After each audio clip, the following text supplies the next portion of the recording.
Hello guys, welcome back to my YouTube channel. In today's video, I'm going to show you how to fix Star Citizen error code 5007. What's error 5007? This error usually means your account is having trouble connecting to the game servers, often due to a login issue, corrupted launcher cache, or a problem with your account setup. So how to fix it? Log out and back in. First, log out of the RSI launcher completely, close it, then reopen and log in again. This refreshes your session and often clears up the error. And the second step is clear launcher cache. Still not working? Clear your launcher cache.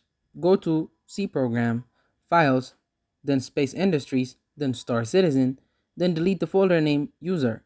This resets your settings and can resolve connection issues.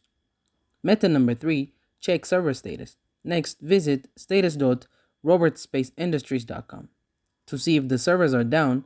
If there's maintenance or outage, the error could be on their end. I just waited out. Then method number 4, account sync or support. If you just created your account, the server may need time to sync. Still not fixed? Head over to support.robertspaceindustries.com and open a ticket. They usually respond quickly. And that's it. Thank you guys for watching this video. If this video was helpful, don't forget to like and subscribe to my YouTube channel.